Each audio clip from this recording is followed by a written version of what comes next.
Welcome to Chapter 3. In this chapter, we will look a bit less at theory and begin to delve into some history. In our last chapter, we focused on theories of assimilation, examining how groups are incorporated or not into the American society. We looked at various views and even looked at some anti-assimilationist theories. In this chapter, we will look closely at the American society and how it evolved over time, setting up its standards. We will also look at several groups and how they fared in the process of merging. After just a century of having established themselves, the American colonies had set up numerous English ways of life as a standard in the midst of a new world that required new ways of doing things. They had accomplished this by modifying their society and culture and creating something new. It is important to look closely at how relations between groups developed at this early stage in order to understand intergroup relations now. Initially, Jamestown and Plymouth were founded by English businessmen under a charter granted by King James. Both companies floundered, and investors were concerned that their venture would fail. As Jamestown reorganized, settlers began to acquire land and stock in the company, giving them greater interest in the company's success. Eventually, the company organized by gathering a representative group to be established. This assembly is considered by many the beginning of the representative democracy in America. This last change gave the settlers greater control over their affairs. Investors, in the meantime, sought various means of extracting profits from their investment. They eventually discovered that Virginia was a great place to grow tobacco, which allowed the colonies to survive.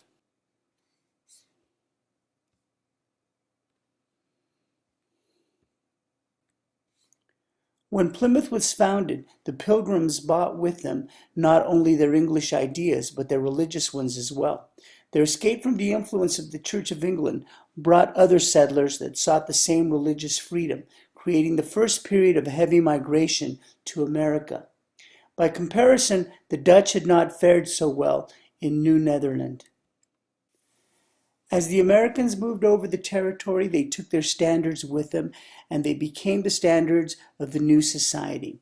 Conformity to these standards became the expectation. Each European group had deep-rooted ethnocentric tendencies, regarding themselves as superior to other groups. Minorities or outgroups generally felt the sting of discrimination. Nevertheless, they did share many of their customs and practices with other groups. Sharing these important aspects of their culture, they saw themselves as civilized as compared to the Indians. The belief grew that Indians and Africans were so different that they were not suitable for integration into their society. Our authors tell us that this ethnocentrism was not based on the doctrine of white supremacy.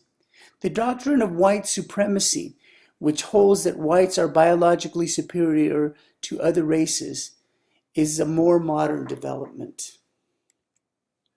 Indians were the first to discover America and were present long before any European settlers came to the continent. There were numerous tribes present across the continent that were socially and culturally diverse. A group of Indian tribes known as Powhatans were present when English ships arrived with settlers to establish Jamestown. It was the settlers' assumption that the natives would recognize their superiority and basically serve their needs. As Jamestown and its need for land began to expand, relations with the Indians began to suffer. After their efforts to drive out the colonists failed, the Powhatans entered into a treaty with the English that established the reservation system. The Puritans in Massachusetts Bay were on friendlier terms with the Indians, but the English not only wanted to drive the Indians away, they also wanted to civilize them. With legal doctrines such as vacuum domicilium, which considered the land that the Native Americans claimed unoccupied, the Indians were continually being challenged and pushed back. They eventually simply expected them to move beyond the frontier or remain in American settlements under close scrutiny.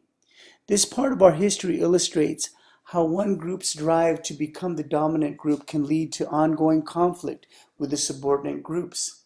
It also illustrates how a group that has a solid sense of identity will often resist assimilation. Now we move on to look at black immigration to the continent. The first blacks began to arrive in Virginia in 1619. The first were indentured servants and not truly slaves. Many endured harsh circumstances, but did have rights that protected them from their masters. As black labor became a more necessary commodity, steps were taken to make the attainment of freedom more difficult. Legal maneuvers eventually made slaves serve for life and impose harsh penalties for runaway. Black slavery for life eventually became the standard, and blacks were relegated to a life of servitude and hard labor. While the possibility existed for whites to fall into slavery, the preference for black laborers on plantations strengthened the positions of the whites. The plantation system greatly widened the gap in status of black and white servants. They found themselves trapped and unable to escape, eventually becoming legal property of their masters. To be a slave eventually came to mean that the person was of African descent. It was by no means true that black slaves were happy as slaves.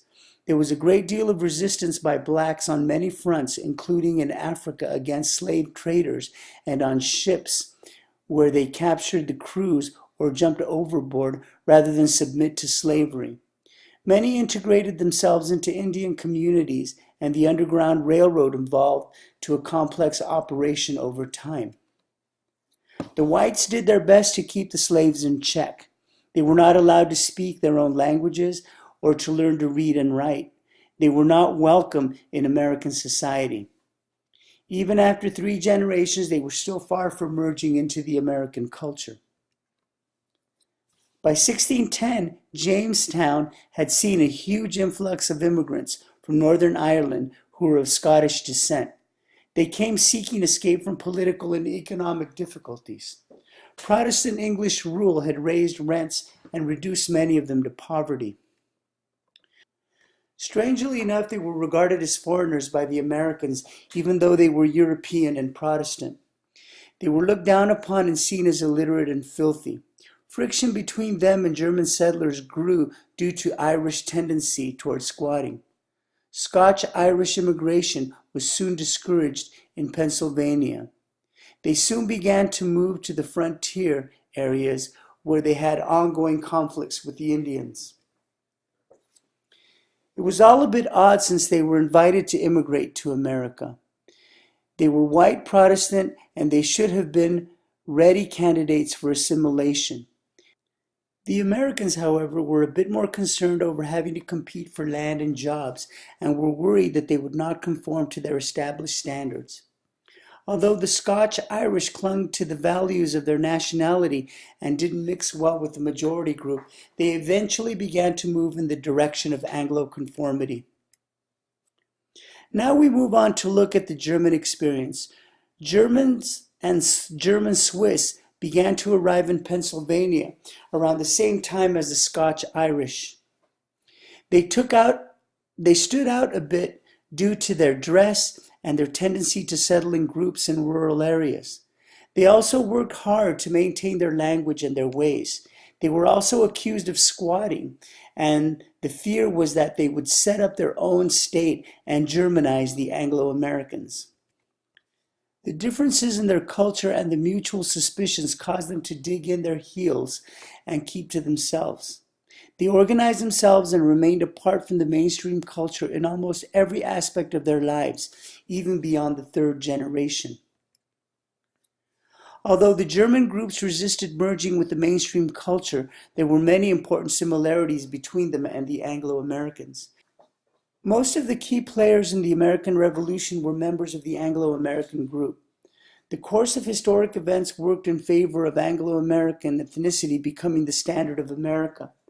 The Napoleonic War slowed immigration for a good stretch of time and allowed the Anglo-American standard to take a firm hold on those groups present in America. A majority of Americans at the time were of British descent. They strengthened their hold as shapers of government and policy after the Revolution and were key figures in the writing of the Constitution. Pluralism and separatism were not absent in our country before they became actual ideologies. America was intended to be a white man's country from the very start. Those with other ideas were not able to push their agenda as far as the Anglo-American group.